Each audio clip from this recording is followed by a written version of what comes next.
අයිබෝන් ඔබ සියලු දෙනාටම මම අද අරන් එන වීඩියෝ එක මගේ දරුවන්ටත් වඩා ගොඩක් විශේෂ වෙන්නේ අපේ ආචාර්ය මණ්ඩලයේ සියලු දෙනාට. ඉතින් මම අද කතා කරන්න බලාපොරොත්තු වෙන්නේ ප්‍රාථමික පන්ති කාමරයක තියෙන්න ඕන අංග පිළිබඳ. මේ තියෙන්නේ ඒ තිබිය යුතු අංග. ඉතින් පන්තියේ නම ප්‍රදර්ශනය කරන්න ඕනේ. ඒ වගේම සිසුන් කණ්ඩායම් කරලා තියෙන්න ඕනේ. කාලසටහන ප්‍රදර්ශනය කරන්න ඕනේ. ඒ වගේම කේවල නිර්මාණ ප්‍රදර්ශනය කරන්න ඕනේ. කණ්ඩායම් නිර්මාණ ප්‍රදර්ශනය කරන්න ඕනේ. ආදර්ශ අක්ෂර ප්‍රදර්ශනය කරන්න ඕනේ. ඒ වගේම පන්ති කාමරේ පවිත්‍රව තියාගන්න ඕනේ. ඒ වගේම කළු ලෑල්ල ඒවා කොටු ඇඳලා රෝල් කරලා ඒ දේවල් කරලා තියන්න ඕනේ. ඊළඟට ලිපිගොනු ක්‍රමානුකූලව හදලා තියන්න ඕනි. ඒ වගේම තාක්ෂණික උපකරණ භාවිතා කරනවා නම් ඒවා නිවැරදිව තියන්න ඕනි. ඒ වගේම සිසුන්ට අත්සේදීමට ඒ පහසුකම් තියෙනවා නම් ඒවා පිළිවෙලට එතන සකස් කරලා තියෙන්න ඕනි. ඒ වගේම පාසලේ දැක්ම මෙහෙවර ඒවා නිවැරදිව ප්‍රදර්ශනය කරලා තියෙන්න ඕනි. ඉතින් මෙන්න මේ වගේ ගොඩක් දේවල් තියෙනවා ප්‍රාථමික පන්ති කාමරයක තියෙන්න ඕනි අංග. ඉතින් මම අද මගේ පන්ති කාමරේ මම මේ සියලු අංග මේ විදිහට ප්‍රදර්ශනය කරලා තියෙනවා. ඉතින් ඔබට බලලා ඔබටත් අදහසක් ගන්න පුළුවන් ඔබේ පන්ති කාමරය කොහොමද හදාගන්නේ කියලා. ඒ වගේම පොඩි දෙයක් කියන්න ඕනේ. අපිට කියලා දීලා තියෙනවා කළු ලෑල්ල තියෙන වටා බිත්තිය තුල කිසිම දෙයක් ප්‍රදර්ශනය කරන්න එපා. දරුවන්ගේ අවධානය ඒකට තමයි යන්නේ කියලා. නමුත් ඇත්තටම ඉඩ පහසුකම් මදිවීමත් එක්ක අපිට ඒ බිත්තියත් ප්‍රයෝජනෙට ගන්න වෙලා තියෙනවා. ඉතින් මට ඒ නිවැරදි කිරීම චුට්ටක් කරන්න හිතුණා. මොකද මම ගොඩක් පන්ති කාමර දැකලා තියෙනවා කළු ලෑල්ල අවටත් එක නිර්මාණ තියෙනවා. ඉතින් අර අපිට ඉඩ පහසුකම් මදි නිසා මටත් ඒ දේ කරන්න වුණා. නමුත් මම හිතනවා ඒක නොකර ඉන්නවා නම් හොඳයි කියලා. මොකද දරුවන්ගේ අවධානය ඒවට තමයි එතකොට යොමු වෙන්නේ. කළු ලෑල්ලේ අපි ලියන කියන දේවල් වලට නෙමෙයි.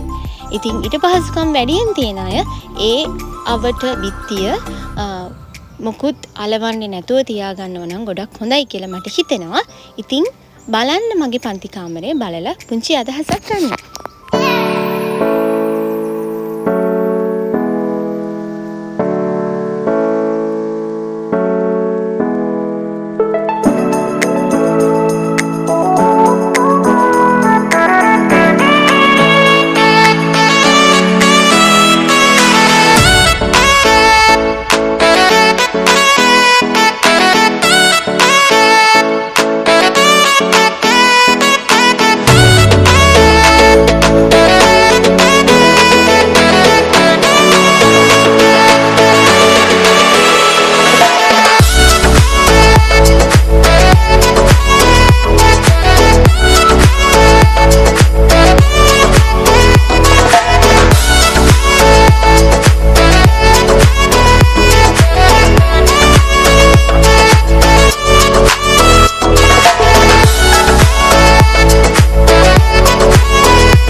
මේ විදිහට තමයි මගේ පන්ති කාමරය නිර්මාණය කරලා තියෙන්නේ මම.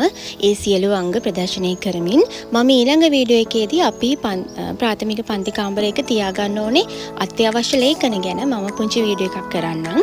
එහෙනම් මේ වීඩියෝ එක බලලා ඔයගොල්ලෝ ටිකක් ඉගෙන ගත්තා නම් තමන්ගේ පන්ති කාමරයත් මෙහෙම හදලා දරුවන්ට ප්‍රියමනාප විදිහට තමන්ගේ පන්ති කාමරය හදාගෙන ඉගෙනීම් කටයුතු කරන්න කියලා පුංචි ආයාචනයක් කරමින් එහෙනම් මම ගිහින් එනවා. හැමෝටම ආයිබෝවන්. මේ වගේ වීඩියෝ බලන්න හැමදාම අපිත් එක්ක එකතු වෙලා ඉන්න.